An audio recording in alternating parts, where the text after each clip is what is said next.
Bueno, en primer lugar, saludar a los que me acompañan en la mesa y daros la bienvenida. José Luis Gil Soto, secretario general de Cultura de la Junta de Extremadura. Feliciano Correa, escritor, profesor, doctor, cronista oficial de nuestra localidad. También el escritor y periodista Antonio Pérez Henares, todos conocidos por Chani. Alcalde, Carlos Angulo, concejales del Grupo Municipal Socialista y también antiguos concejales de la corporación, compañeros del equipo de gobierno, Estela, Sebastián, y bueno, y al resto de los presentes que estáis hoy aquí para disfrutar de este primer ciclo de conferencias de esos extremeños que cambiaron el mundo, que salieron de sus pueblitos, de esta tierra que entonces no tenía muchas oportunidades para buscarse y labrarse un futuro, y al final haber hecho pues grandes cuestiones. Entre ellas hoy nos toca hablar de ese jerezano ilustre, de Vasco Núñez de Balboa, que es el descubridor del Mar del Sur, como todos sabemos, y del Océano Pacífico, y que tanto nos queda descubrir sobre él, porque es verdad que en Panamá se le tiene gran estima, incluso la propia moneda se llama Balboa, pero aquí en nuestra tierra pues todavía nos queda mucho por elogiarle seguramente y también por rendirle. Por mi parte, nada más, darle las gracias sobre todo a Feliciano, a la Junta de Extremadura, a José Luis, a la Consejería de Cultura, Secretaría de Cultura en este caso, por haber elegido Jerez de los Caballeros para hacer este primer ciclo de las conferencias, y también, por supuesto, al escritor y periodista que he estado informándome sobre su vida, porque como todos sabéis, es algo que no puedo ocultar, que es que soy joven y tengo que leer todavía sobre las personas que tienen ya pues una cierta experiencia y un cierto bagaje. O sea, que soy viejo. No. Es verdad. Es que a mucha honra, tengo 70 años, estoy encantado. ¿Sabes una cosa? Yo estaba hartísimo de ser joven. De ser joven. Es una pesadez ser joven durante tantos años que cuando cumplí 70 dije, ahora es el momento. Que sepáis, soy un señor maduro, adulto y viejo.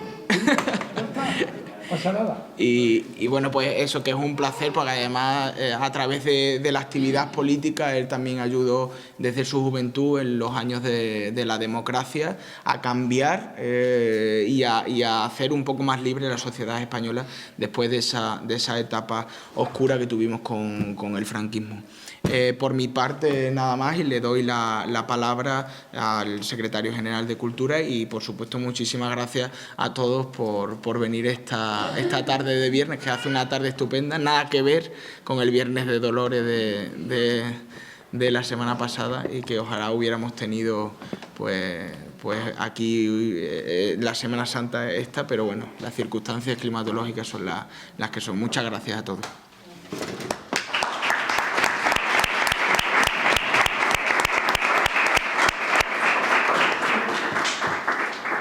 Bueno, muchísimas gracias, Raúl, por acogernos. Muchísimas gracias a todos los asistentes. La verdad es que está la tarde tan buena que lo difícil es venir aquí. Lo que apetece es quedarse en una terraza tomando una cerveza o paseando por el campo, que está el campo precioso en este mes de abril después de todo lo que ha llovido. Así que el agradecimiento es doble.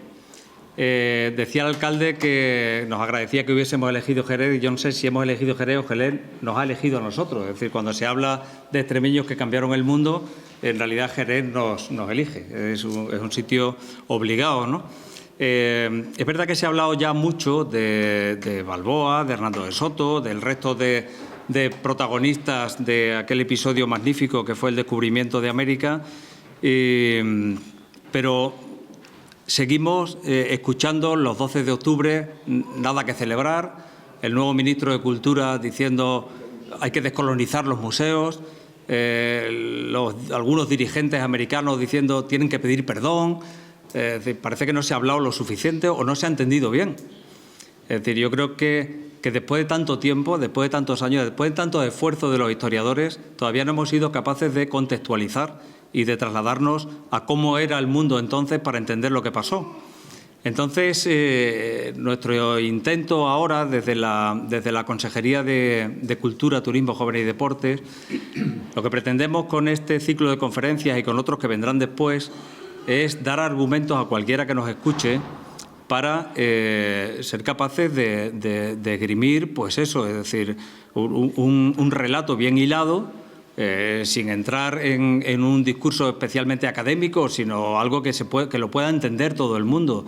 Es decir, oye, vamos a intentar trasladarnos entonces, vamos a intentar entender cómo eran las cosas e intentar entender la gesta magnífica que se llevó a cabo fundamentalmente por extremeños.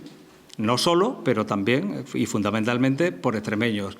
Yo creo que todos los que estamos aquí tenemos el convencimiento de que si en lugar de haber sido extremeños hubieran sido catalanes o ingleses o estadounidenses, pues hoy en día serían los héroes mundiales, trending topic, más laureados en el cine, por ejemplo, de Hollywood, y sin embargo, pues no lo son, porque tuvieron la desgracia de ser extremeños. Pues contra eso es contra lo que queremos rebelarnos. Vamos a liderar desde Extremadura un movimiento que reivindique todo lo que se hizo, y si no se ha hablado ya bastante de todo esto, vamos a seguir haciéndolo, quizás dándole un enfoque nuevo. Vamos a hablar de los extremeños que cambiaron el mundo, lo cambiaron para bien y lo cambiaron para siempre. Cuando venimos a Jerez, pues es obligado contar con Feliciano Correa. No hace falta que os lo presente, pero sabéis que es académico de la Real Academia de Extremadura, que es correspondiente de la Real Academia de la Historia. Sabéis que es cronista oficial de Jerez y otras muchísimas cosas. Además de podríamos hacer un repaso por todas sus publicaciones y nos podríamos detener en su libro Balboa y en su libro Hernando de Soto, es decir, que es lo que fundamentalmente nos trae hoy aquí. Y también creo que todos conocéis a Antonio Pérez Henares, más conocido como Chani, como ha dicho Raúl, periodista desde ayer dije en tu presentación, de los 18 años, desde los 17, me corrigió él, desde los 17 años. Si tiene 70, pues yo creo que sí, que tiene experiencia suficiente para hablarnos desde un punto de vista periodístico, pero sobre todo también porque este ciclo de conferencias lo hacemos de la mano de la Asociación Escritores con la Historia, que él preside y a la cual me honro pertenecer, y que hace una gran labor de divulgación de la historia a través de la novela. Así es que él, como escritor y con publicaciones como Cabeza de Vaca, por ejemplo, que es bastante reciente, su nueva novela El Juglar, Tierra Vieja, la trilogía Nublares, en fin, tiene un amplio bagaje, muy prolífico, un escritor profesional, uno de los más laureados en estos momentos en el panorama literario internacional. Así que es capaz de trasladarnos de una manera didáctica y entretenida su experiencia con estos episodios que tienen que ver con los extremeños y con los españoles que cambiaron el mundo. Así que, sin más, yo le voy a dar la palabra a Feliciano Correa, que en una introducción también breve para que nos dé tiempo a todos sin hacer esto excesivamente largo, nos va a hablar, nos va a introducir a estos personajes, especialmente a los personajes jerezanos, pero además tiene libertad de hablar de cualquier otro español que fuera capaz de cambiar el mundo en el siglo XVI. Así que, Feliciano, tienes la palabra. Muchísimas gracias a todos, de verdad, por venir.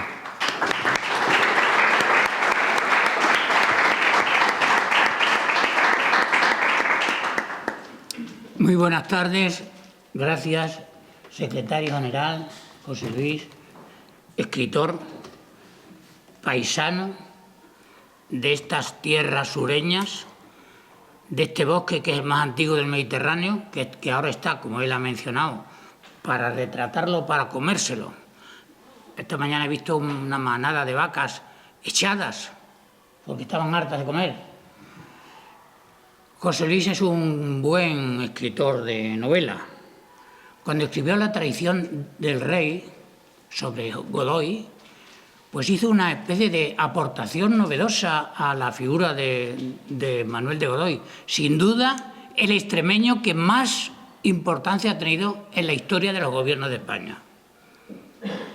Pero hizo algo más, que es rescatar unas cartas que hoy forman parte del archivo de la Asamblea de Extremadura para que puedan ser consultadas, unas cartas de Godoy, cedidas por la familia de Godoy, por los herederos, viendo lo que este señor escribía de aquel pariente lejano suyo. Pero es que también he escrito Las lágrimas de perla. De oro. De oro. Las lágrimas de oro, donde habla de Hernando de Soto, de Atahualpa, es decir, que él sabe de estas cosas y de esta tierra. Pero sobre todo yo, como historiador y como amante de la historia, porque los historiadores, más que tener una lupa, tenemos que tener un retrovisor. La vida ayuda a vivir mirando al futuro, pero la historia ayuda a comprender por qué vivimos como vivimos. Y eso se aprende con el retrovisor, que es la manera de entender la historia. Luego hablo de ti, alcalde. Pero Chani es un nombre de pueblo, de un pueblo de Guadalajara, de Guadalaro. Y resulta que cuando tuvo un maestro, don Enrique, yo tuve un maestro, don Casimiro, él se fue a Durango con los jesuitas, yo me fui a Bilbao, a la Universidad de Deusto con los jesuitas. Él empezó en el periodismo a los 17 años, según se ha dicho aquí, yo también a los 17 años. Él es académico de la Real Academia de Ciencias, y Artes y Letras, y yo también, como ha dicho el secretario general. Y él ha escrito dos libros sobre el perro Lord. Yo he escrito sobre mi perro Pelayo. Hombre, tenemos no sé cómo decirlo, desventaja de que en los telediarios salimos pocos, salvo en invierno, que sale Molina de Aragón con la mínima, y en los veranos que sale Badajoz con la máxima. Así que hay un paralelismo, y yo le agradezco que esté también aquí. Antes de entrar en materia, me dijo José Luis, no hagas una intervención muy académica, como acaba de repetir, sino de divulgación. Pues vamos a ello. Y una de las cosas que tenemos que preguntarnos es, bueno, y a estos tíos, ¿por qué le dio la manía de irse tan lejos, no? Y hay que entender esto porque el dominio de los turcos cercenó el camino que llevaba a conseguir algo fundamental para vivir en aquellos tiempos, para ir a la guerra y para sostener los alimentos que eran las especias, ¿no? Entonces el mundo de la especiería fue el que obligó a buscar otras rutas para poder acercarse y conservar los alimentos y hacer todas estas cosas. Pero además ocurría que muchos de estos hidalgos y nobles y tal le venía muy bien porque se habían acabado algunas guerras y entonces emprenderlas en estas aventuras pues estaba estupendo. Lo mismo que había ocurrido con las cruzadas. Cuando se acabaron las guerras, dijo Pedro el Ermitaño y luego los demás, hasta 9 cruzadas. Oye, ¿por qué no nos vamos a conquistar los santos lugares ahora que no tenemos que pelear? Y pelearon contra los otros. Es decir, también se escaparon. Pero claro, las características de nuestros paisanos es que aparte de la búsqueda esa de los nuevos caminos, de los portugueses, y que el Papa había dicho, pues de aquí para acá es para ustedes y de aquí para allá para los castellanos y otro para los portugueses. Hay que pensar que estos eran unos personajes increíbles, porque el mar era una temeridad, el mar daba miedo. Tú te metías en un barco, aparte de que tenías que sacar el culo, si querías hacer lo que tienes que hacer todos los días y tal, y te podías caer, algunos murieron cagando en los barcos, porque el barco se zarandeaba. Bueno, pues a veces costaba meter a la gente en los barcos, incluso metían en los barcos a gente que estaban presos o tenían delitos pendientes o cosas de estas, ¿no? Había miedo al mar. Y meterse en un barco tampoco era agradable.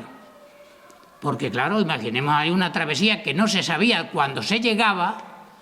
Estoy contando esto para que veamos el valor de nuestros paisanos. No se sabía cuándo se llegaba. Y además los barcos eran una cosa horrible. Decían los propios españoles y otros sobre los barcos. Nuestros barcos podemos olerlos antes de verlos. ¿Qué era aquello, no? Que se metía en los barcos. Y uno de estos personajes era Balboa. Como los demás, en aquel tiempo no había debates, lo había a otras alturas, pero no en el pueblo llano sobre Dios. creían en Dios. Creían en Dios de tal manera que cuando le escribía a los reyes, los que sabían escribir, Balboa sabía leer y escribir, porque en Jerez había 5 o 6 conventos, monjas, de frailes, y había beaterios. San Pedro de Alcántara, que se apellidaba Sanabria, creó aquí el beaterio de las Sanabrias y el beaterio de las Costas. Esto estaba lleno de vida religiosa. Entonces Balboa, que encima se había formado con don Pedro Portocarrero, pues era un hombre culto que lo llevaba por Portugal y que lo llevaba a Moguer, porque era señor de Moguer, y la escuela de Enrique el Navegante en Portugal era un sitio de aprendizaje, lo lleva por ahí. Pues entonces Balboa era un hombre con cierta cultura. Cuando yo fui a Moguer, que allí coincidí con la anterior alcaldesa Virginia, pues allí escuchamos el aprecio que se tenía a Balboa. El mismo que se le tenía y se le tiene en Panamá, el alcalde ha hecho breve referencia a ello. Pero era un hidalgo, después de, no voy a contar toda la trayectoria, resulta que se mete en un barco, después de estar allí se le fueron los cerdos volando, aunque los estaba alimentando en Haití de bellota, de dátiles, porque estarían dulces los jamones. Pues después de todo eso resultó que Balboa tuvo que embarcarse de polizón con Enciso, con Fernández de Enciso, y bueno, como tenía un perro que andaba por la cubierta, pues lo entallaron y tal. ¿Por qué descubrió Balboa, por ir resumiendo, por qué descubrió Balboa el Mar del Sur? Porque Balboa, como se ven en las cerámicas que pusimos en San Bartolomé, que lo patrocinó el gobierno de Panamá, él entabló una relación, él creyó en aquello que decía la reina católica de que aquellos eran españoles de allí, ciudadanos que tenían los mismos derechos, y él los defendía. ¿De qué manera los defendía? Ahora leeré una cosa brevísima para hacernos idea. De forma que en aquellas tierras él escucha de los caciques, de la mujer de los caciques, aprende a hablar el lenguaje de aquellas tribus, y entonces se entera de que hay un mar al otro lado, la búsqueda del mar. Ponquiaco, que era hijo de Comodoro, un cacique, insiste en ello. Por eso el día de San Miguel, cuando descubren desde un alto el Pacífico, el primer europeo que ve el Pacífico, la mayor masa de agua salada del mundo, está a su lado el padre Vera, el cronista de San Martín, de Leganés, y está el hijo del cacique. Con ese triunvirato descubre aquella cosa. De tal manera que si Balboa es el objeto, el sujeto, el Pacífico es el objeto. Y claro, el miedo al mar había hecho que ni los chinos ni otra gente se adentraran. Y llega un tío de aquí, de tierra de garbanzos y rastrojos, sin miedo, y dice, vamos a ello. Y atravesar 80 kilómetros es como irnos de aquí a Fregenal cortando ramas. Y llega a la otra parte. Y no muere ni un hombre. Llevaban perros, porque si no los sitios se los comían vivos, se pinchaban y tal. Entonces, cuando se habla de la leyenda negra que ha mencionado José Luis Gil Soto, hay que entender el tiempo. Si no contextualizamos la época, nos perdemos. Si hacemos un juicio entendiendo que aquellos eran gente como nosotros, pues eran gente de otra época, con otras creencias, con otras visiones y con otros condicionamientos. Y entendiendo que era una época donde a la gente la vida le importaba menos. Ya, bueno, los místicos vendrán a decir, esto es el camino para la otra que es posada, ¿verdad? Pero es que además Jorge Manrique ya había escrito: partimos cuando nacemos, andamos mientras vivimos y llegamos al tiempo que fenecemos. Así que cuando morimos, descansamos. Era toda una filosofía de vida Y por eso había, entre otras cosas, tanta gente que se entregaba a Dios. Bueno, pues Balboa, con esa mentalidad y en aquel sitio, es un personaje que merece en los cronistas de India, si voy terminando con él, en los cronistas de India una consideración increíble por el modo en que se comportaba con los indígenas. Dice el cronista de India, Fernández de Oviedo, tenía otra cosa, especialmente en el campo, que si un hombre se le cansaba y adolecía, no lo desamparaba. Antes bien, si era necesario, iba con una ballesta a le buscar un pájaro o ave y se lo mataba y se lo traía y le curaba como a hijo o hermano suyo y lo esforzaba, es decir, le daba fuerzas y lo animaba. Lo cual ningún capitán, dice el cronista, y conocía a muchos, ningún capitán hasta hoy, que estamos en el año 1548, y después ya de Balboa, y han venido a Indias, en las entradas y salidas y conquistas que se hallaron, no lo han hecho mejor, ni aún tan bien como Balboa. Es decir, ninguno se le pareció. Realmente, cuando uno se dedica a estudiarlo y ver que nació en este sitio y que tenía esas aspiraciones y que fue aprendiendo y que le echa un par cuando le escribe al rey Fernando, he principalmente procurado que donde quiera que he andado, que los indios de esta tierra sean muy bien tratados, no consintiendo hacerlos mal a ninguno, tratándole con mucha verdad, dándole muchas cosas de las de Castilla, enseñándolo, para atraerlos a nuestra amistad.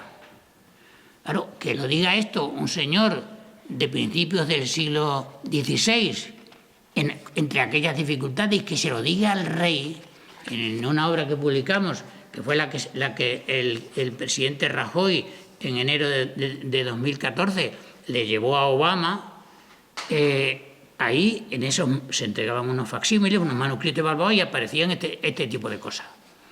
Obama le devolvió el gesto regalándole unas chocolatinas. Bien, pues este es el personaje en el que yo para dedicarle un poco a Hernando de Soto no me quisiera extender mucho más, ¿no? Pero sí señalar que el título que se le ha puesto, Extremeños que cambiaron el mundo, tiene pleno sentido. Viajar hoy a California, a la Florida o Nueva Orleans, los que han ido, es como pasear por España, por los nombres y toda cosa. El jerezano Hernando de Soto fue el europeo de aquella época, el conquistador que más tierras anduvo. Luego lo mencionaré brevemente. Hernando de Soto, de Jerez, Balboa, Pacífico, el trujillano Orellana, la Amazona, Cortés de Medellín, México, Pizarro, Perú, Valdivia de Villanueva, Chile, y dos mujeres, Inés de Suárez, en la Fundación de Santiago de Chile, y yo, doña Mencía, en Paraguay. Y otra gente menores, Fray Pedro de Feria, un franciscano de ahí, al lado de Zafra, de ese monte, cuando vio que no le entendían los nativos, aprendió la lengua tlaxcalteca y escribió un catecismo en lengua tlaxcalteca y se lo dio a la gente al propio tiempo que le enseñaba a leer. O los 12 apóstoles de Belvis de Monroy, que ahora se cumple el centenario de su salida, que llegaron allí, cada uno un especialista. Es decir, fueron tantos los nuestros y tan importantes que son extremeños que cambiaron el mundo. Cambiaron el mundo.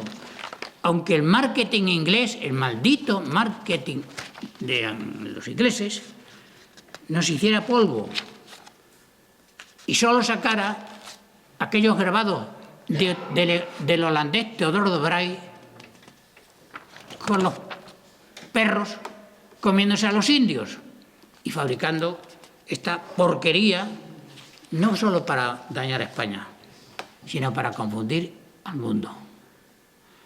Balboa es, sin duda, uno de los héroes de la civilización.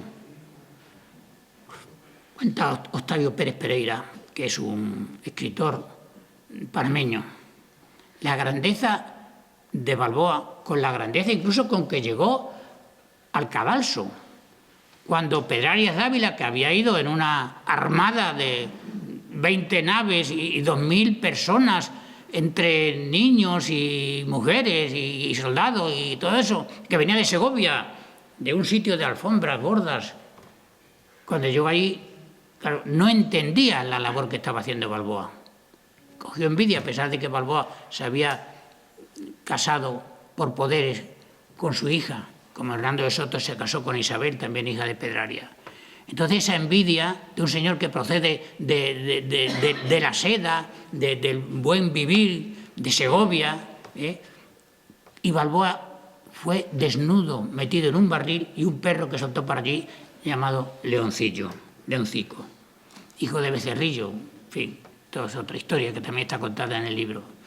Por lo tanto, este es uno de nuestros tremendos personajes. José Luis recuperó las cartas. Yo recuperé esta casa. Ya la conocí cuando era una casa sin transformar, que había un escudo de los Maraver en el jardín, al lado de un pozo, porque los Maraveres vivían en esta calle. De hecho, un hermano de Balboa, Gonzalo, se casó con una Maraver, Gonzalo, que era escribano. Y otros hermanos, Alvar, por ejemplo, y otra gente, fueron también cultivados en los conventos de entonces Villa de Jerez, no fue ciudad, hasta 1525, gracias a que la gran nobleza de la ciudad le dijo al emperador que había que convertir la villa en ciudad. Y estando en Zafra, Pedro Gracia Dei, que era un rey de armas es el que diseña los escudos, le dijo que viniera aquí y nos hizo el escudo, que está en el retablo de San Bartolomé, mirando a la derecha, allí donde aparece el patrono con el demonio a los pies, etcétera, ¿no? Bueno, no me puedo extender más en el personaje porque si no me rine Chani y lo hará con toda razón, y el alcalde que está aquí de moderador. Una pincelada sobre Hernando de Soto. Bueno, uno de los... Claro, llegaron un día los caballeros de Bradenton aquí a Jerez, y estaba Miguel Granado Sánchez de alcalde. Y llegaron a la Fuente Caballo, que es donde paraba entonces lo que llamamos la Estellesa, que era una empresa de Estella, donde algunos nos fuimos desde aquí a la Estellesa. Al llegar los valles de Matamoros y por ahí nos decía el conductor, abrir las ventanillas para vomitar, porque había tantas curvas. Bueno, pues cuando llegaron aquí preguntando por Hernando de Soto, le dijo, Antonio no estaba, su padre tampoco, habían tenido reuniones en Badajoz y habían estado en la Marina, un bar que tiene mucho fino laína, invita a la tertulia, esas cosas. Y entonces le dijo, no, vayan ustedes a Barcarrota, que hay una estatua. Efectivamente había una estatua que habían puesto ahí, la primera estatua de un conquistador, que la habían puesto, aunque fuera en un sitio de Portugal, para que le hicieran una estatua. Le dijo el escultor, no tenemos tiempo de hacerla, pero si quiere usted ese, dice, ¿eso qué dice? Esto es un marinero. Dice, pues ese va a ser Hernando de Soto. Y la colocaron en Barcarrota. Y entonces don Luis de Villanueva y Cañedo, que era un procurador nacido en Higuera de Vargas, dijo, pues vamos a ver algo de este personaje. Y entonces cogió unas frases del Inca Garcilaso de la Vega, que dice, Hernando de Soto, con el dinero que va a ganar en la Florida, bien podrá comprar más hacienda en sus tierras de Barcarrota, digo así. Y sobre esa frase, Luis de Villanueva Cañedo construye una teoría que se empieza a repetir en los diccionarios, en todos sitios, de que era natural de Barcarrota. Pero claro, eso es falso, como demuestra, entre otras personas, el conde de Canillero, cuando en los años 60 vino a Jerez a contarlo. Enseña un documento que he encontrado en el Archivo de Indias de Sevilla, donde de un tal Vélez López, o López Vélez, interviene en una operación y llaman a Hernando de Soto como testigo. Y entonces, delante del escribano, que está levantando actas del notario, dice, y está presente Hernando de Soto, natural de la ciudad de Jerez, cerca de Badajoz. Se lo dice, allí, está allí puesto de pie y lo firma. Pero es que además, en Alburquerque hay un documento de arrendamiento de la Huerta de los Naranjos. Pedro Barrante, que es un personaje, un escritor, investigador del siglo XVI, llega a contar cosas de aquella época y cuenta cómo ese documento, él le llama Fulano Santiago, no sabía el nombre, le puso Fulano Santiago, y en ese documento dice, sí, porque él intervino en la operación de arrendamiento antes de marcharse a las Indias con Hernando de Soto, natural de la villa de Jerez del Cadabajo, y que era generalmente conocido, aunque se haya construido toda esta historia malograda. En relación con el gran... nadie, ya habían fracasado Pánfilo de Narváez y otros en la expedición de la Florida. Pero el rey le dice por eso a Hernando de Soto, no, yo no te doy autorización para esas tierras si no vas bien pertrechado de gente. Tienes que llevar por lo menos 500. Juntó casi 800, este jerezano Hernando de Soto. Y con eso pudo atravesar 10 territorios de lo que hoy son los Estados Unidos. La Florida, Georgia, Carolina del Sur, Carolina del Norte, Alabama, Arkansas, Luisiana y Texas. Y además llegó al Mississippi, llamado así, el padre de las aguas. No le veían la otra orilla, pero tenían que pasar a la otra orilla. Y Hernando de Soto ya estaba, le habían picado algunos mosquitos y estaba regular. Pero tenía un valor que cuando el Capitolio de los Estados Unidos ha tenido que decorar el Capitolio, la bóveda, ha puesto 2 motivos de España. Uno, el descubrimiento de América por Cristóbal Colón. Y otro, el que atraviesa el Mississippi en una barca, Hernando de Soto. Los 2 motivos, Colón y Hernando de Soto, en el Capitolio de los Estados Unidos. Bien, ya me dice el alcalde que ya está bien. Bueno, voy a terminar y podíamos hablar media tarde, ¿verdad?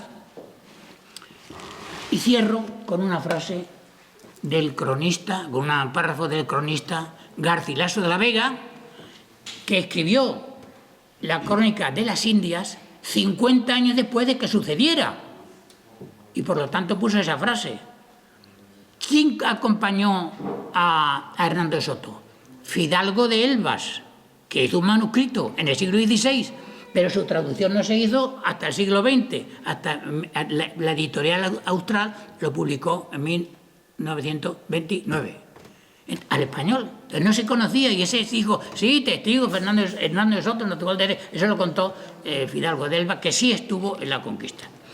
Pero, sin embargo, el cronista de la India, donde más información da, de la empresa de la Florida, Garcilaso de la Vega, dice, y ya termino, y gracias por estar aquí, alcalde, fue valentísimo por su persona, en tanto grado que por donde quiera que entraba, peleando en las batallas campales, dejaba hecho lugar y camino por donde pudieran pasar 10 de los suyos. Iba adelante y iba quitándose para que pasaran 10 de los suyos.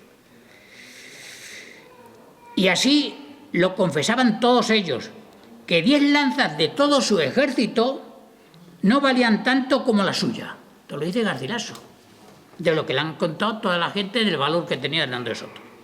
Tuvo este valeroso capitán en la guerra una cosa muy notable y digna de memoria, y fue que en los arrebatos que los enemigos daban en su campo de día, siempre era el primero, dice, o el segundo, de día, dice aquí, de día.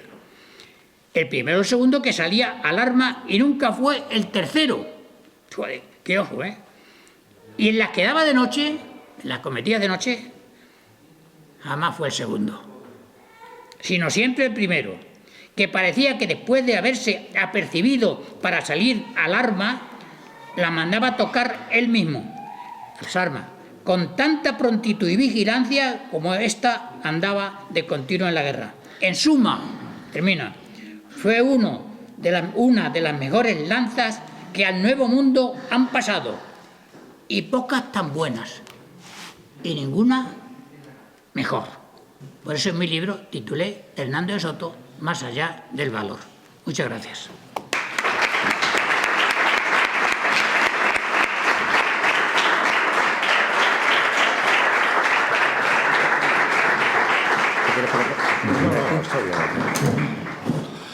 Buenas tardes. Bueno, muchas gracias. No sé qué decir.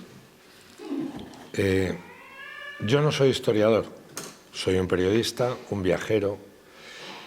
Yo voy a abordar a estos personajes desde otra manera, desde la vivencia. Les voy a contar, por ejemplo, que imagínense ustedes una noche en Fuerte Ozama, en el puerto de Ozama, Santo Domingo.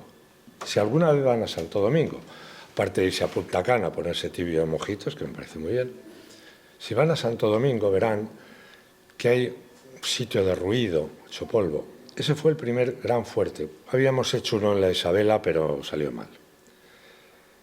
Imagínense un día que ha llegado un barco de España. Imagínense que han traído vino. Puede haber unos 500 habitantes en todo Santo Domingo, en la Española. Y que en una mesa de una de esas tascas, de una de las tabernas, nos han gustado siempre las tabernas y el vino. Es una costumbre mediterránea, romana, somos romanos. Imagínense que en una mesa pueden estar sentados un viejo almirante legañoso que se llama Cristóbal Colón, que acaba de venir, lo acaban de rescatar de Jamaica, el mamón de Obando, que no lo quería rescatar. Estaría con su hijo Hernando de Colón, que fue en el cuarto viaje de Colón, cuando tenía 14 años. Yo hice ese viaje. Con Miguel de la Cuadra Salcedo hice 7 grandes expediciones y una de ellas fue a Panamá. ¿Sabe qué buscaba Hernando de Colón? No, su padre, que es don Cristóbal, en Panamá. El paso. Buscó en el cuarto viaje, la orden era busca el paso por mar para pasar al otro mar. Y los indios le dicen que a 9 jornadas había un gran mar al otro sitio, lo que ha dicho él antes. Pero Cristóbal era un marinero, buscaba el paso por mar. ¿Saben dónde estuvo? Exactamente por donde va ahora el canal de Panamá. Eso en el año 1500 y pico. Y nada, 1502, 1503. En esa mesa podían estar él, habría algunos pinzón no, uno, porque ya con los pinzón se lleva mal, estarían algunos de los niños, pero es que en otra mesa podía estar Juan de la Cosa, su gran piloto, que ya había andado solo, el capitán de la Virgen, Alonso de Ojeda, un mozo que dicen las crónicas que era gallardo y muy guapo. ¿Qué es este? Las crónicas de Bartolomé de las Casas dicen que qué guapo era Vasco Núñez de Balboa. Era un garrido mozo. Tuvo que ver esa belleza con el descubrimiento del Pacífico. Todavía en Panamá, cuando te dicen Anayansi, te están diciendo que eres una mujer muy guapa. Era la princesa Anayansi, que fue la amante de Balboa. Una de las claves de enseñarle. Pero es que en otra mesa podía estar un viejo rodelero, un tío de infantería, muy curtido en las guerras de Italia, que se llamaba Francisco de Pizarro. Y a lo mejor en otra estaba un primo medio suyo que había por allí, que era un golfo de 7 suelas, porque lo único que tenían eran líos de faldas. A razón de algunos tuvo que salir de Medellín y luego tuvo que volverse de España, de la Española, de Santo Domingo por otro. Era un tal Hernán Cortés. Entonces nadie podía pensar que aquel pájaro iba a acabar conquistando ningún imperio, porque era listísimo. Os voy a contar una cosa. La única herida que tuvo Cortés fue un puntazo en un labio por haber escalado una tapia cuando había llovido como estaba de ahora, para ir a ver a una señora casada. Se derrumbó la tapia, el marido estaba un poco cabreado y Hernán Cortés las pasó mal. Estaría en otra mesa. Y imagínense los que les voy contando. Pero si siguen, podía estar un tipo que no era ni clérigo ni nada, entonces un tal Fray Bartolomé de las Casas. Podían estar Ciso. Podía haber una veintena de personas, Bastidas. Podía haber una veintena de personas que hoy son historia del mundo, tomando el mismo vino, en la misma taberna, en el mismo lugar y en aquellos años que cambiaron de una manera tan definitiva el mundo que hoy ustedes no se pueden imaginar que aquello existiera. Les voy a hacer una... Piensen qué han comido hoy o qué van a cenar y piensen qué no podrían haber comido hoy ni cenar si no hubiéramos llegado a América. Por ejemplo, seguro que alguno ha comido hoy patata y alguno tomate. No sigo todo lo demás. Lo único que llamamos de verdad nosotros allí fue la caña de azúcar, o sea, el ron. Eso, además, es lo único que ellos creen que no. Pero ese mundo, esa epopeya que es la más trascendental de la historia de la humanidad, no ha habido ningún acontecimiento, ningún viaje que haya cambiado la historia del mundo como lo cambia aquel viaje de 1492. Hemos llegado a la Luna, ¿verdad? ¿Ha cambiado algo en nuestra vida porque llegáramos a la Luna? Nada. Mi abuelo además creía que era un montaje y que allí no había ningún gallego, por tanto no habíamos llegado a la Luna. Pero el viaje a América cambia la concepción que el mundo tiene de sí mismo y los hombres tienen del mundo. Primero creíamos que era mucho más pequeño y que, por supuesto, América no existía. Cuando les digan eso de que descubrimiento no, mire, no sea usted idiota. Nadie ni en Europa, ni en Asia, ni en la África que no conocíamos, tenía ni la más pajorera idea de que existía América. Y los tipos que vivían en América, que habían llegado allí hace unos 18.000 años, entrando por Bering, tampoco tenían ni la más remota idea que había otra gente en el mundo. Eso se llama descubrimiento. Ahora, si dices descubrimiento, te dices que eres facha. Pues mire, eso es descubrimiento. Fue exploración y fue conquista, porque era lo que se hace y se hacía. Se hacía habitualmente. Juzgar el pasado con las ideas de ahora solo retrata al idiota que lo está juzgando. Si un tipo se pone a juzgar el pasado, ni el Homo habilis se salva, ni el ergaster, ni nadie. Solo se salva ese idiota que está juzgando al mundo y está insultando a sus abuelos y a sus antepasados. Cuando les cuenten esta milonga, es decir, no se puede juzgar el pasado por los criterios de ahora, y menos por estas estupideces. La epopeya de llegar a América, en realidad, fue un descubrimiento. Es más, es que nosotros íbamos buscando otra cosa, no la encontramos. Pero fue descubrir, al final, que aquello no eran las Indias. Yo creo que al final Colón estaba un poco mosqueado y pensaba que no, porque ya había llegado a tierra firme. Mi primera expedición con la Quesal, yo llegué a Macuro, Golfo del Orinoco, donde está el Golfo de Paría, la desembocadura del Orinoco. El primero que llegó fue Colón. Y Ojeda fue tan leal que, aunque estaban enfrentados, cuando hubo que hacerlo, dijo no, no. Llegó el primero, unos meses, que él hizo un siguiente viaje. Un viaje donde fue Balboa. Ese viaje es trascendental, cambia la historia del mundo. Cuando encima Balboa logra el paso, no por mar, porque el mar, fíjense, tuvo que costar y estaba mucho más abajo, el paso, logra y le llama el Mar del Sur. Al Pacífico se le llamó durante muchos años el lago español. O sea, a la masa de agua más inmensa se le llamó el lago español. Pero es que llega otro tipo, va en la expedición de Magallanes, que efectivamente era portugués, pero al servicio de la corona española, la corona de Castilla, lo matan al llegar allí, encuentra el paso por el estrecho de Magallanes, tira para allá y claro, resulta que se encuentran que está el Pacífico, casi palman todos. El problema que tenían los barcos, que lo sepan, era que no se podía ir a un sitio. La clave era el agua dulce que podían cargar. El motín que le hacen a Colón es exactamente porque los marineros saben que han llegado a un punto que no tiene retorno. Porque en una carabela cabía X agua y Colón decía que estaba cerca.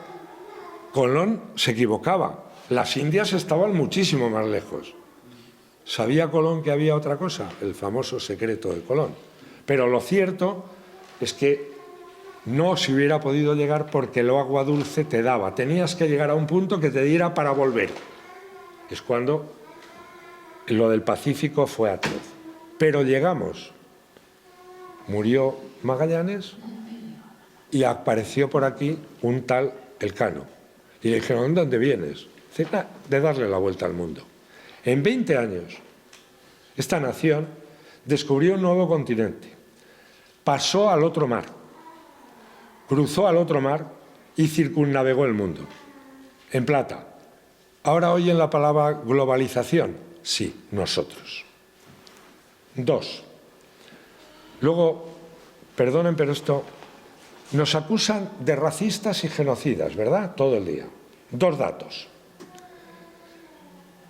Si se estudia el porcentaje de población indígena o mestiza de América, los datos son profundamente concluyentes. Donde llega el Imperio Hispano, y meto en el Imperio Hispano España y Portugal, que durante un tiempo fue la corona hispana, se encontrarán que las ratios, los porcentajes son desde el 97% en Honduras, 92, 80, 70 y muchos, todo eso, población indígena y mestiza.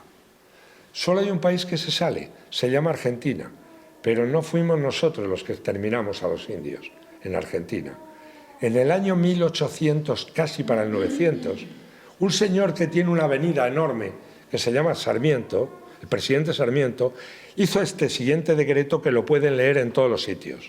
Hay que exterminar a estos indios piojosos, hombres, mujeres y niños, y hasta el más pequeño, porque no pueden estar en la civilización. El exterminio de los tehuelches y de los indios patagónicos. Y tuve el privilegio de conocer a la última india ona en el año 1998 en Tierra de Fuego, que era una mestiza, la última que quedaba. Los pastores galeses pagaban 1 libra en la Patagonia por cada indio muerto. Y esto hablo de 1900 y pico. Los racistas, los exterminadores, somos nosotros. ¿Saben ustedes cuál es el porcentaje de población indígena de lo que es donde llega el Imperio Hispano hacia arriba? Les he dicho 97, 80, 90, 70 y tantos. 1,1 Estados Unidos. Y poco más. Y somos nosotros los genocidas. ¡Hala, hombre! Somos unos genocidas pésimos. Pero cuando se habla de racismo, hay otro dato. Desde el primer día hubo mezcla de los españoles con la población indígena. Hasta el tercer viaje no fue ninguna mujer. Los primeros grandes amoríos son lo de Ojeda con una bellísima venezolana que se llamaba Palaira Ninjú, Isabel, con la que tuvo 3 hijos. Llegó a la corte de Castilla y los deslumbró a todos. Se quedaron pasmados. Ya saben ustedes que normalmente un mundo lo suele ganar una venezolana. Pues esta era venezolana, de Maracaibo. La segunda era la mujer de Ponce de León, descubridor de la Florida, Leonor, una taína, 4 hijos. A la muerte de Ponce de León se vinieron a vivir aquí a Sevilla. Sabrán ustedes, por ejemplo, que ¿saben que el que fundó la Guardia Civil es un descendiente de Moctezuma? Sí, el duque de Ahumada es descendiente de Moctezuma. Sí, y por ahí por Trujillo hay una pila. O sea, cuando se pone, la reina Isabel dijeron, cásense, o sea, pero cuando se establece por ley que los herederos son los legítimos, tal, es en el año 1514. ¿Saben ustedes cuándo Estados Unidos ha permitido el matrimonio interracial? 1967. Más de 450 años. Y ahora te llegan una banda de ignorantes diciéndote que tú eres el racista y el genocida. Será, no voy a decir el quién. Pero, ¿qué está sucediendo? Que resulta que la leyenda negra creada sobre el Imperio Español, que ya en el mundo historiográfico nadie se la cree, tiene grandes defensores, grandes propagadores en nuestra propia España. Y que no hay cosa que más le duela a alguien que incluso decir la palabra España, que parece que quema en la boca. Y ustedes habrán visto que antes de decirla hay un tipo que puede decir 17 veces este país. Y yo, se lo juro, no soy este paisino, soy español. Porque además, con todas las luces, con todas las sombras, la sensación de pertenencia a una nación, como es la española, que cambió la faz del mundo, que cambió el concepto que el mundo tenía de sí mismo, que cambió que cada barco que llegaba a Sevilla cambiaba absolutamente todo lo que habíamos conocido y lo que comemos hoy. Les quería decir eso como introducción. Entro rápidamente en los dos personajes. Yo me he ido encontrando con Balboa a lo largo de los viajes. Me lo encontré el primer día cuando yo empecé a escribir La Española en la cabeza una noche en el puerto de Ozama, después de haber trasegado quizás un poco de ron en exceso, con Telmo Aldaz de la Cuadra Salcedo. Empecé a pensar quiénes estaban ahí y me llegó inmediatamente la imagen de Balboa, porque había estado leyendo esas cosas de Fray Bartolomé, que por otro lado hace unos panfletos en La Brevísima, pero es que él estuvo allí, los conocía a todos y los retrata. ¿Saben lo que le pasó a este hombre? Era divertidísimo, me reí mucho, me lo imaginaba. Él había estado con Ojeda y con Juan de la Cosa, yo creo que habían andado por la Isla de las Perlas, por ahí, habían ganado un dinerete y tal. ¿Y qué se le podía ocurrir a un extremeño, aunque luego se hubiera ido a Moguer, que me lo encontré el otro día al Moguer, claro, porque era el paje de Portocarrero? Dice, pues ¿qué voy a montar aquí? Pues coño, aquí la gente le gusta comer cerdo y tal, pues voy a montar una granja de cerdos. A Balboa con el dinero se le ocurrió montar en La Española una cosa de cerdos, pero los cochinos escaparon para la selva y bueno, y empezaron a criar cochinos por libre y nadie le compraba un cochino a Balboa. Se arruinó de una manera tremenda y estaba perseguido por todas las deudas habidas y por haber. Él no sabía cómo escapar de allí. Yo he fabulado que para lograr el perro Leoncico, que era hijo del más famoso perro de la conquista, que se llamaba Becerrillo, para que sepan lo que era un perro de aquellos, Leoncico lo cobraba su amo, la soldada doble de 2 ballesteros. Y decía Bartolomé de Colón, que era el que sabía, que él prefería a un perro a 20 infantes. Aterraba a los indígenas, sobre todo a los taínos, que iban prácticamente desnudos. Un perro de presa lo habían empezado a emplear los romanos y nosotros lo habíamos empezado a emplear para desarmar un poco, descontrolar los destacamentos de caballería nazaríes en la guerra de Granada. Y los llevamos allí, eran alanos, el cruce de mastín. Becerrillo era famosísimo, es una leyenda, está lleno de leyendas, y además de su fiereza, pero una vez de que un capitán español, para hacer una broma sangrienta, lo mandó detrás de una vieja indígena y el perro no la mató. Y le dijo a alguien, Ponce de León, el perro ha tenido más humanidad que tú, porque era el terrible Becerrillo. De muerte heroica. El hijo era Leoncico. Yo pensé, para mi novela, ¿y cómo llegó Balboa, que estaba tieso? Leoncico, yo estoy convencido que Balboa le cambió Leoncico por 3 lechones. Es factible, es verosímil. Un novelista no es un historiador. Ellos tienen que ir. Yo me permito ficcionar. Balboa, ¿qué es lo que hace? Lo ha contado. Tiene que escapar de allí, sus acreedores. Así que coge a Leoncico, se mete de polizón con Enciso, que era un mal bicho que no le perdonó nunca y que fue uno de los culpables de que lo decapitaran. ¿Por qué? Pues porque Balboa conocía esa zona. Y hay dos versiones, que se metió en un barril con el perro o que se envolvió entre las velas. El caso es que lo descubren y Enciso lo quería dejar en un islote desierto y que se muriera allí. El perro se lo quedaban porque era muy valioso. Pero unos marineros dijeron, oye, mira, el que sabe de esto, porque había estado en todo ya lo que era la zona, para que me entiendan. Si ven ustedes la portada de La Española, es un cuadro de Augusto Ferrer Dalmau, que es el desembarco en la Bahía del Calamar. La Bahía del Calamar hoy se llama Cartagena de Indias. Es toda la zona que va subiendo ahí, subiendo todo el continente hacia arriba, y le habían dado a Ojeda del Darién hacia abajo y a Nicuesa del Darién hacia arriba. Y como Ojeda ya conocía a Vasco, pero no lo había podido llevar en el barco porque no le habían dejado los acreedores, él se mete para allá y tal. Finalmente logra que no lo echen al mar, no dejen un islote y se vaya con ellos. Y en cuanto le das a Vasco Núñez de Balboa un apoyo, se va a apoderar de la tropa. Verán lo que había pasado, era increíble. Ojeda había llegado a Santa María la Antigua del Darién. Si alguna vez quieren morirse en una selva, váyanse al Darién.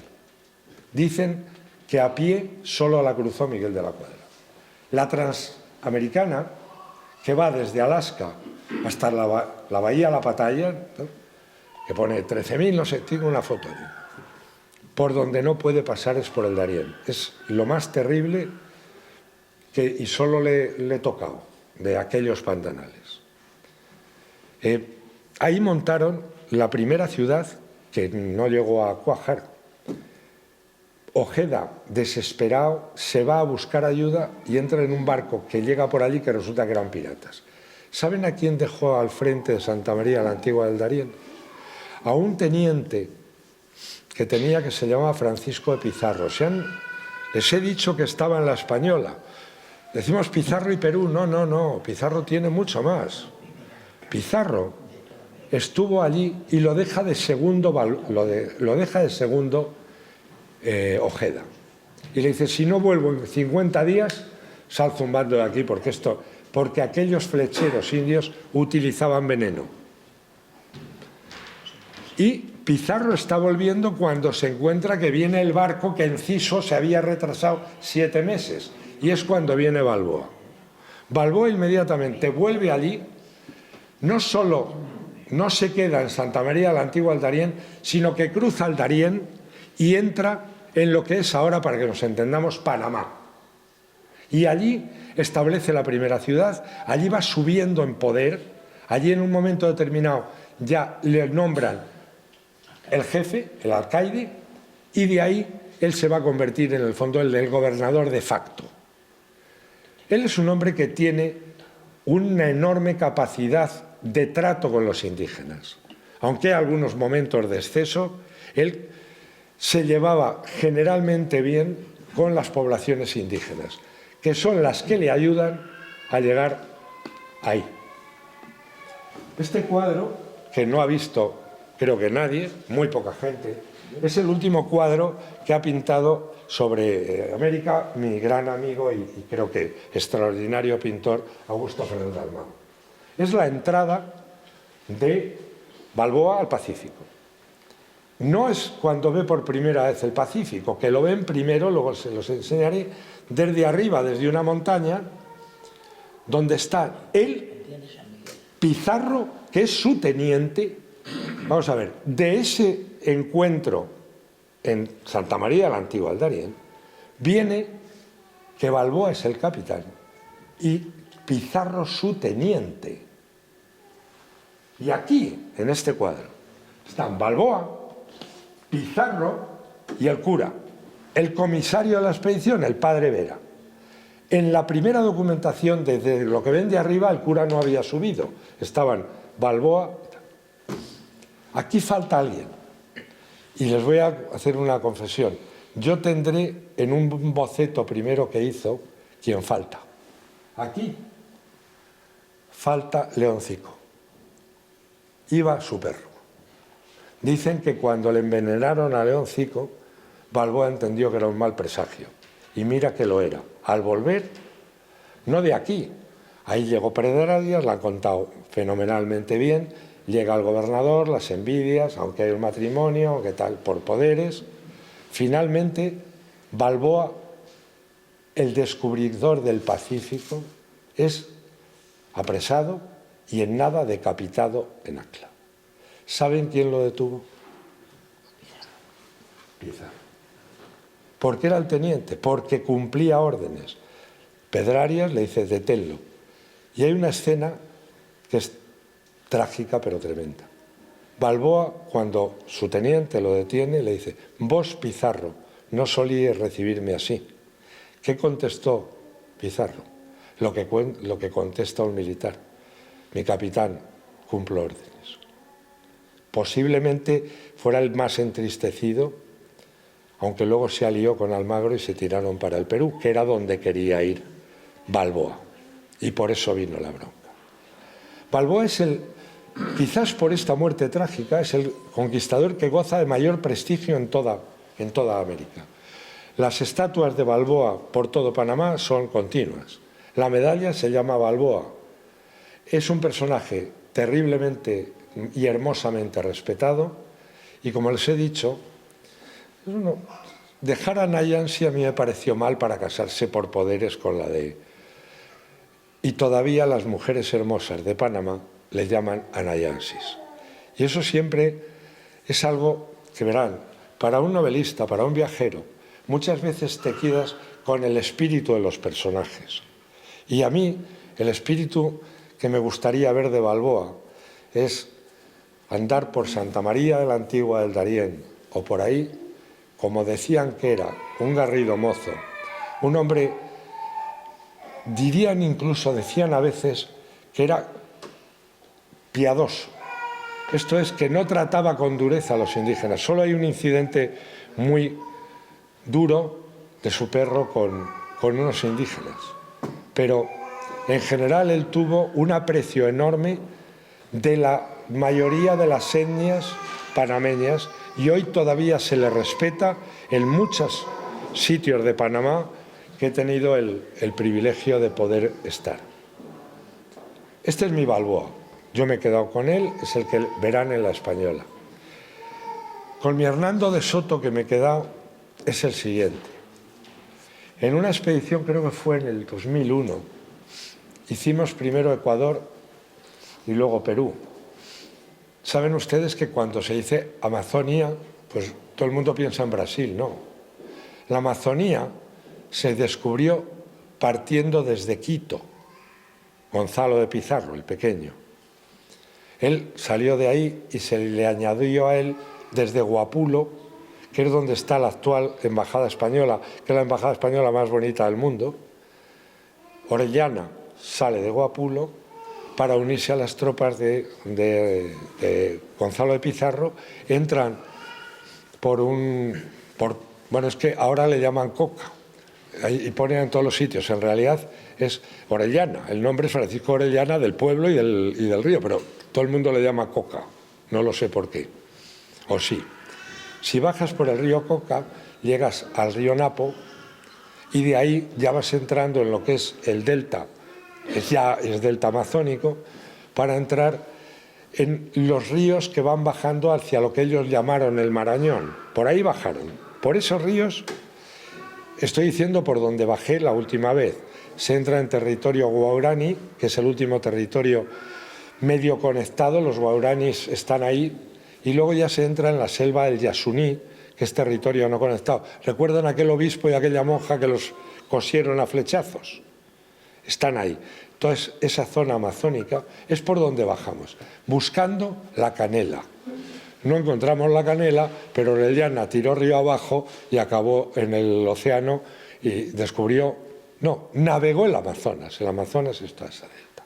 Bien, yo Hernando de Soto, que ni qué tiene que ver, pues mucho. Hernando de Soto, la imagen que ha descrito él de aquí es, y además la precisión histórica, vamos a ver, que dice dónde no hay un acta de nacimiento como existe la de Núñez de Balboa, pero toda la familia de los Hernández de Soto son de Jerez de los Caballeros. La imagen que yo tengo se la voy a contar. Llegamos, habíamos hecho primero Ecuador y luego Perú, y habíamos estado en Tumbes, donde los 13 de la fama, habíamos estado en no sé cuántos sitios. Pero a mí lo que me impactó y lo que tengo es cuando llegamos un día a Cajamarca, donde se produjo el tremendo hecho que cambia todo el mundo quichua. Encima de Cajamarca están los baños del Inca. Es donde el Inca solo es uno, no digan los incas, es una estupidez. Serían los quechuas o tal. El Inca es el uno, es el jefe, es el dueño del Tahuantinsuyo. Era donde estaba Atahualpa, acompañado de sus dos grandes generales, Quisquis y Rumiñahui, a donde le había llegado la noticia de que los ejércitos de su hermano Huáscar habían sido aplastados y que él era el Inca del Tahuantinsuyo. Los baños son maravillosos, son fuentes termales. Da gustito. Me bañé. Sí, veníamos hecho polvo y tal, oye, si tienes unos baños termales, pues coges y te metes. Los baños del Inca están sobre lo que es Cajamarca, arriba. Desde allí Atahualpa estaba viendo, con un ejército que podría tener tranquilamente, y era solo la Guardia Imperial, pero más de 30.000 personas. Eran 166 los que entraron hacia Cajamarca, que eran Francisco de Pizarro, ya estaba con él su hermano Hernando, tenía 3 capitanes de caballería. Hernando de Pizarro, Soto y Benalcázar. Lo de Soto es espectacular. La imagen de Soto que se tiene es, a veces ni se ponía el yelmo, sino que gustaba de ponerse un pañuelo a lo pirata, y era el mejor jinete que ha conocido posiblemente a mí. Esos 167 llegan a Cajamarca en un día que allí sería nuestro noviembre de aquí, medio nevando, y solo se encuentran una india, ha desalojado todo el mundo. Si van a Cajamarca verán que la plaza de Cajamarca, aunque ahora a la derecha está la iglesia de los jesuitas y tal, me dijo el gran historiador, fallecido hace unos años, Bustos, José María Bustos, que es la mejor biografía de Pizarro. Él es un perfecto peruano, me lo decía. Soy hijo de asturianos, no sé quién más, de negros y de chapapollas. Lo de chapapollas es verdad, es una etnia que suena un poco a coña, pero y de las más potentes. Me contó lo que había pasado él de allí. Lo que hace Pizarro, llega allí y se encuentra con una india que está llorando. No queda nadie en Cajamarca.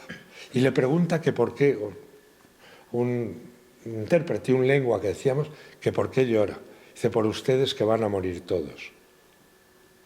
O sea, ¿quién podía dar un duro por 167 tíos con todo el ejército del Inca triunfante arriba? Pues nadie.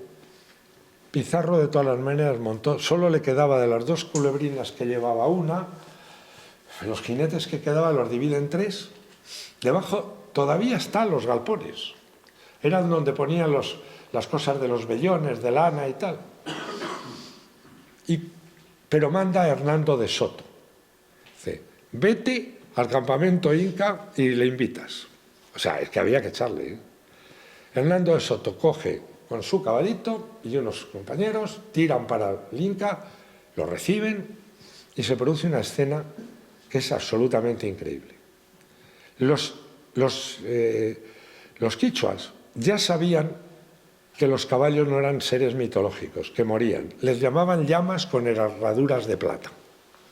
Los orejones que había mandado de espías, que eran los nobles que ponían las orejas, se van para allá. En algún momento se produce una cosa que no está muy clara, pero lo cierto es que Soto se adelanta con el caballo hasta estar muy cerca del Inca. Eso era algo tremendo. Y parece ser que le dejan un presente.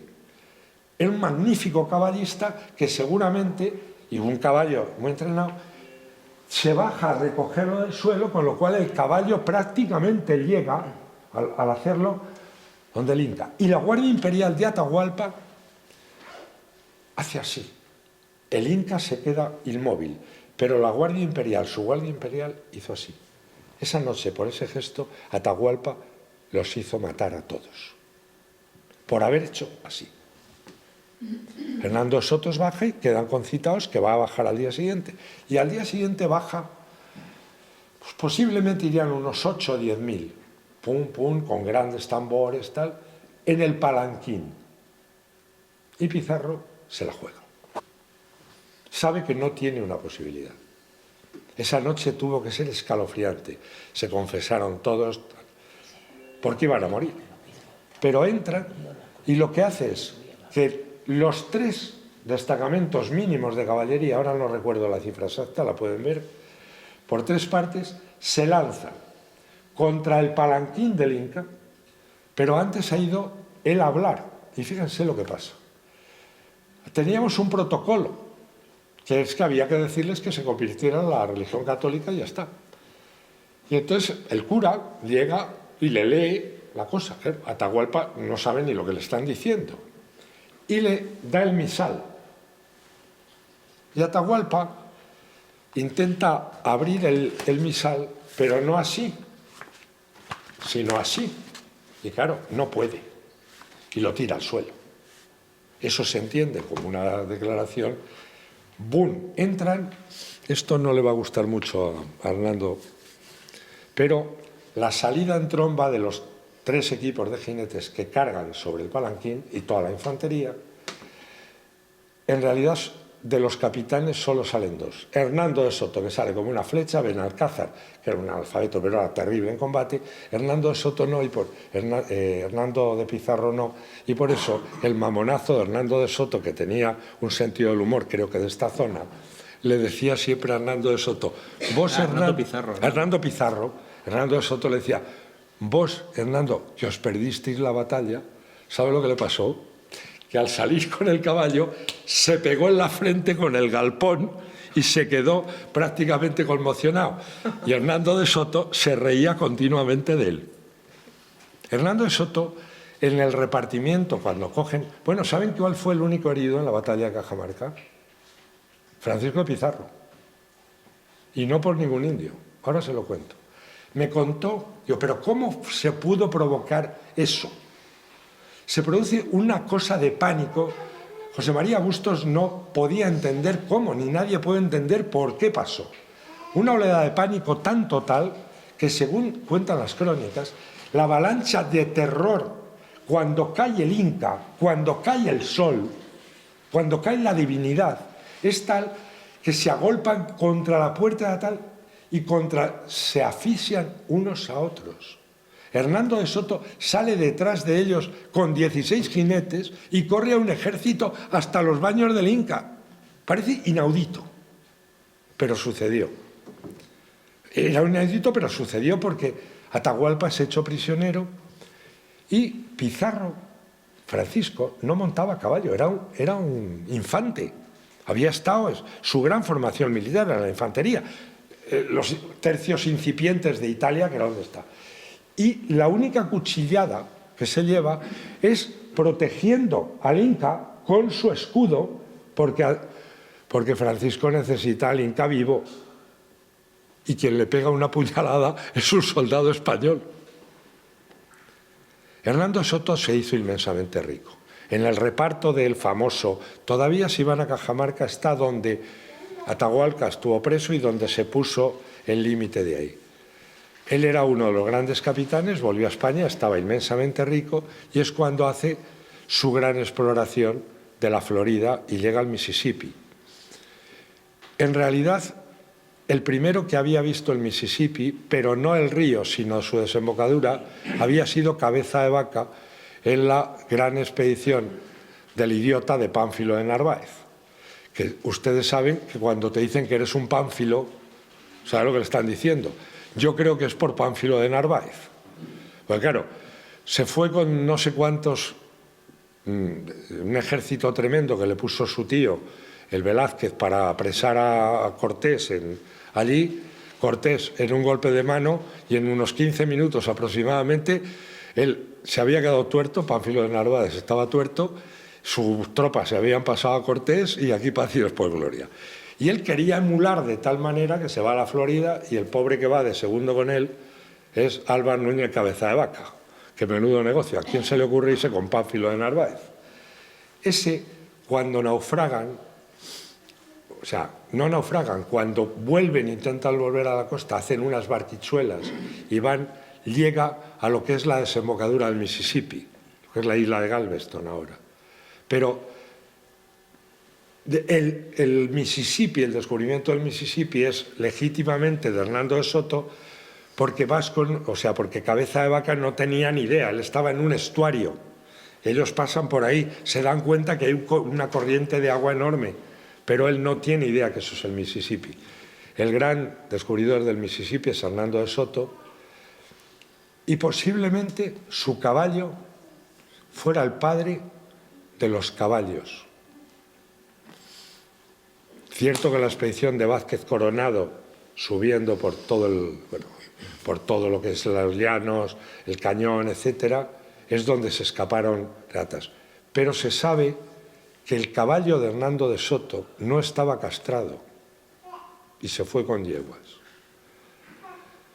Como yo no soy historiador, sino un novelista, me gusta pensar que el padre de todos los caballos que luego montaron aquellas maravillosas tribus como los Sioux, los Comanches, etcétera, fue Hernando de Soto, fue su caballo, mejor dicho. Y yo les he querido contar esto y de esta manera porque, como les digo, yo no soy historiador, para eso hay que leer los libros de historia. Me gusta aproximarme a los personajes desde el punto de vista en plata, entre la historia de Mío Cid, que es maravillosa, que es increíble, que tiene una novela genial, y el cantar. Pues hombre, me tendría que quedar con la historia. Pero si a mí me dicen, por ejemplo, eso de embrazaron los escudos delante de los corazones y enristraron las lanzas encima de los arzones y se bajan así, yo es que entonces estoy viendo una carga de la caballería cidiana. Y si de pronto me imagino a Hernando de Soto sin yelmo, a su estilo, porque además era un cachondo, se ponía pendientes y tal, o sea, sería un moderno. Se ponía su pañuelo cargando sobre todo el ejército del Inca, es que debía ser inaudito. O sea, 16 tíos persiguiendo a miles. Dicen, es un imposible. Pues pasó. ¿O no fue también un imposible aquel día que otro extremeño, que no había combatido nunca en su vida, porque Hernán Cortés no había entrado en combate cuando se fue para México ni una vez, aquello lío con el marido? Ese hombre, en la batalla de Otumba, cargó con 22 tíos y apresaron al que llevaba la insignia de la águila mexica, y sabemos hasta el nombre de su caballo, Cordobés. Aquel hombre que no había combatido nunca. Era un estratega, aparte de un diplomático, un estratega militar. Increíble, pero un hombre de batalla que en el momento esencial, cuando todo se juega, cargó donde tenía que cargar, al centro del corazón enemigo, y ganó la batalla de Otumba. Así que no era tan casualidad lo que pasó o había pasado pasaría en Cajamarca. Mi invitación es que vayan allí, vean lo que es y se darán cuenta de una cosa. Nosotros les he dicho que somos romanos. Somos romanos. ¿Qué estoy hablando yo? Estoy hablando una lengua latina. Es más, Roma estaría orgullosa de nosotros, lo estaría Trajano, por supuesto, que era hispano, porque quien ha extendido la lengua romana por el mundo somos nosotros. Hoy no ha hablado nadie como más gente un idioma latino que lo habla ahora en el mundo. 600 millones de personas hablan un derivado del latín, un romance en latín, que es nuestra hermosa lengua española. Y cuando vayan allí se darán cuenta que somos romanos por dos cosas. Roma replicó Roma en España.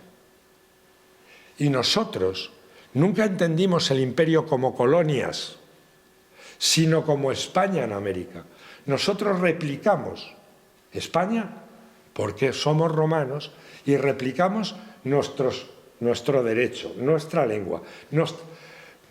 Solo tienen que ver sus plazas. Nos replicamos hasta genéticamente, somos mestizos. Somos Hispanoamérica, es la réplica de Roma en España y de España allí.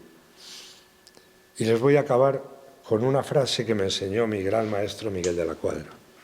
No se es español del todo si no se siente, si no se ama y se entiende uno que pertenece a ese conjunto del mundo que se llama Hispanoamérica. Y si no sentimos que somos parte de un corrido mexicano, de un vals peruano, de una danza caribeña, es que no hemos entendido nada. Yo, ante todo, soy español, pero sobre todo soy hispano y también americano, porque una parte mía está allí y una parte suya está en nosotros. Muchas gracias.